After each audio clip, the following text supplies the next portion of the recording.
In this video, we are gonna analyze and play with one of the trickiest archetypes in Master Duel, Ritual Beast. We are playing the standard clean 40 card build with plenty of hand trap to help with going second.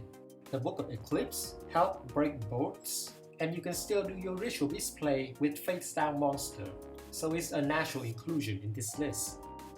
The extra deck is also pretty cookie cutter. I would consider running Cross Sheet instead of IP Masquerena just because it makes your turn 1 more consistent and help you extend into Disruption.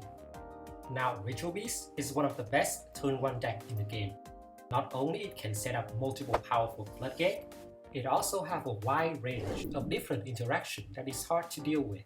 But the trade-off is that this archetype is quite tricky to navigate correctly. Let's break it down.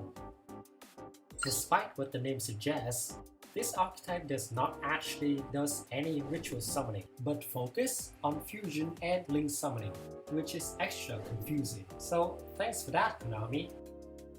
Anyway, the main mechanic of Ritual Beast is actually focused on contact fusion, which goes as follows. The main monster card of Ritual Beast is divided into 2 groups. There is the Spiritual Beast monster and the Ritual Beast Tamer.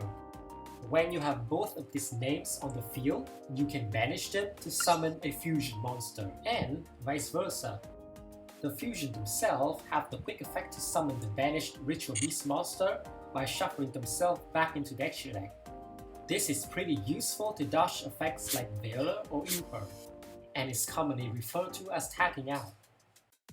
The Spiritual Beast monster in this list include Spiritual Beast Cannahawk, which is the best starter for the archetype. It helps you banish any Ritual Beast monster from your deck, and it's not a hard once per turn. Second is Rampengu. This card is not as good a starter as Cannahawk because it cannot make a play by itself, but it's still a pretty decent starter. The third card is Apelio. We are using this card mostly for its name, and sometimes the banish from the graveyard can be useful. On the Tamer side, we've got Elder, Wen, Lara, and Winda. Most of these cards are pretty bad and only being used because of their names. The only decent card is Elder because it's an extra normal summon for your Ritual Beast. Lastly, we have Spiritual Beast Tamer Lara, which can be both a Spiritual Beast and a Tamer. This card is very good because it can be both an extender or a follow-up, and it offers some protection as well. In the extra deck, we have OT Cannahawk. This card is the glue that holds this archetype together because it's not a hard once per turn search for any Ritual Beast card. Next is OT Apelio. This card is here mostly as a target for Rampengu, but it also can be a pretty good beater as well. OT Nochi and OT Kimu serve as extender for the deck. Finally, we have OT Rail Tori and OT Gaia Paleo to serve as end piece for the board. To round out the deck, we have Inheritance for consistency, and we have Steed as a non-target monster pop. The tricky thing about Ritual Beast, and is the reason why this deck is considered one of the more challenging decks to master, is that this deck doesn't have the traditional hard once per turn effects, but rather all of the Ritual Beast monsters can only be special summoned once per turn, except the extra deck monster. This adds a really dynamic aspect to your gameplay, where you constantly have to do mental gymnastics in your head to figure out which Ritual Beast monster that has been special summoned this turn, because messing this up might mean that you'll have a useless OT Cannahawk stuck on the field. This is not one of those decks that just play itself like Tenpai or Ryzeal. You really gotta be focused while playing this deck, so it can become quite mentally taxing if you play too long. Not to mention, it is pretty stressful to play when the timers run slow, which I can guarantee that can happen pretty often. But it's also one of the most satisfying decks to win with. That's just the human mind, right? The more effort we put into something, the more gratification we get from it. I am by no means an expert on this deck, but I do have some tips that I learned on my gameplay to play this deck more efficiently.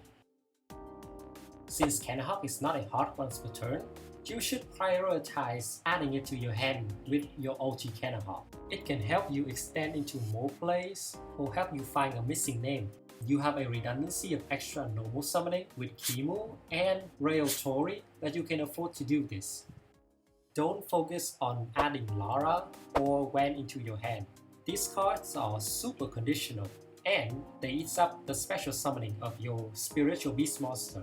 You should only use them if you have no other plays left. They are much better as a follow-up. You shouldn't try to do too much on your first turn. This deck has an amazing follow-up, so you don't need to stress about long games. Ritual Beast on their second turn is a god. Just focus on getting Banshee into Protoss or Colossus on the first turn. With Ryzeal is usually good enough. Do not sleep on Baguska. Try to add it to your field whenever possible. It completely shuts down any monster play and it's deadly when paired with Steed and Ryzeal. Try to prioritize having access to Winda as a follow-up because it can steal game by cheating out Ryzeal in the damage step. If your Ryzeal gets outed, you can easily summon it back with no cheat. If it's in the graveyard, try to summon a Paleo or Kimu to banish it.